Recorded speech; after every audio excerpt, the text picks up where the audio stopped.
Yes, for the large pan, we found mean annual temperature played the most important role, but meanwhile the annual heat moisture index also play a role. So actually those curves is a transaction, it's a surface. We have three dimensions. It's one dimension is the mean annual temperature, another dimension is the annual heat multi-index. It's a surface. In order to make them comparable, we truncate at the optimum of the annual heat multi-index. When we deal with mean values, disregarding whether it's humidity or temperature, of course it's a mean. I would like to recall the experiments that have been done during the change of the 18th to the 19th century in Austria and in Switzerland. So they have translocated lowland population into higher elevations. And for 20 years they performed wonderfully. And there was one catastrophe, and then the whole population broke down, several population months. So the question is, I know that it's very difficult to also to incorporate those extreme climatic events that cause a disaster of a population, but somehow that has to be taken into account. That's one aspect. And the other aspects that I would like to question you is, you have used 20-year provenance data for your model. Yes. That of course takes for granted that you have very high juvenile adult correlations. Yes. In other words, you use the 20-year data and you predict that the same behavior, in quotes, of the provenance will be true also close to the rotation time. That's another aspect that I would like to ask. For the extreme event, this model will not tell that because, as you mentioned, 20 years data. It's only reflect the 20 years results. And maybe the 21 year, 21st year, and then there's disaster. And then wipe out the whole experiment. It's possible. But this is only tells what is being observed. And the model is just integration of the observation. Your second question is about the rotation age.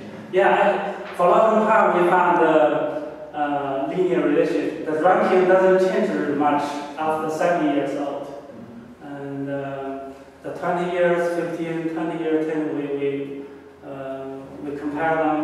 This is really the line of parallel for majority of them, and only a couple of provenance up and down. Whenever you have new data available at UBC or in British Columbia, will that be automatically incorporated into your model? So we already got 33 years data, and for developing the seed transfer system, we will be using that one. But the disadvantage of the new data is that the older the trial is, the less data is available. So this 20 years data has the most comprehensive, most complete data. Can you tell us something about the reaction from the foresters? Because it's looking at your presentation, it's very convincing. So how is the reaction of the BC forester? Do they use it? And what is the response from forestry practice? Because at DFW we are at the fringe, we are not at the university level, so we have to link the knowledge and make sure that there is a transfer of knowledge from high academic level to the forestry level. So how is your experience in that? That's an interesting question. For us, we generate the information and put the information into knowledge pool. And whether they use it or not, it's not our responsibility. But I hope the things I generate can be useful for them. That's why I developed the platform for them can really see and to download the data to theirs. And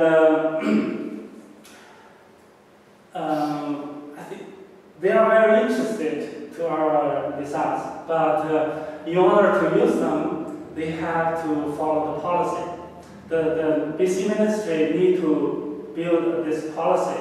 Then they say, okay, when the policy is there, then the people can use it. Otherwise, they say, oh, this is interesting, we should try this. They cannot do this. Yeah. Now we are at the stage of developing an integrated approach for the ministry to use to make a new policy. Yeah. They are not in a hurry. Next year we will need to have the science-based part available, and in another 2 years the policy will be there. This other tree what you showed. The final one, no, the seed transfer system. Okay. Yeah. All other things is useful as a reference, but the seed transfer is the real thing for the foresters to use it. Concerning the animal models, you did the downscaling in your own team, or was it by the group of climatologists who did it? Oh, actually, I did it. You did it? Yeah.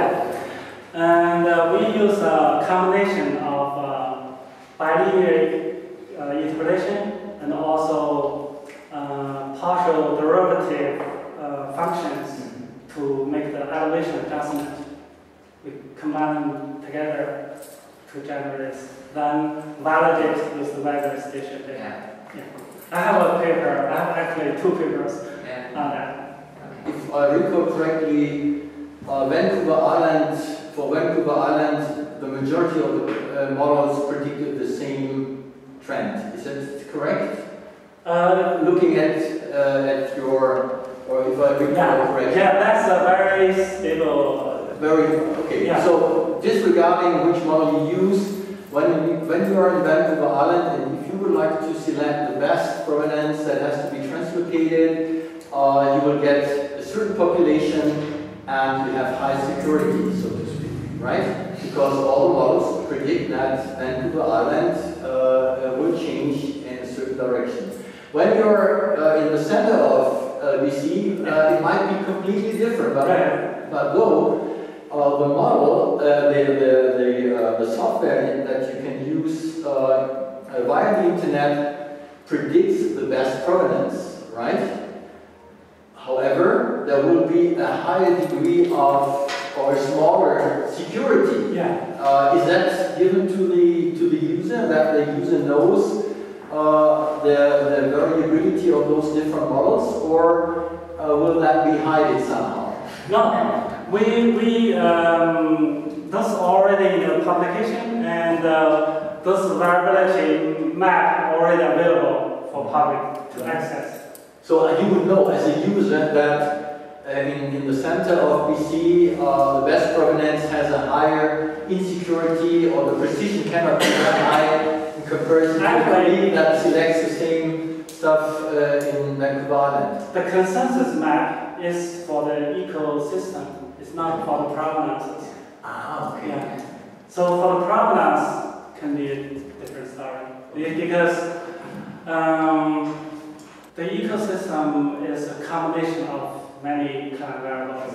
For the provenance, we can identify a couple. Yeah, there's much fewer kind of variable combinations. I haven't done the consensus for the provenance yet, so that's I don't know. Yeah. Okay, I think if there are no questions, or if there are smaller questions, we can talk about them during coffee break. Thank you very much again. It was really fantastic.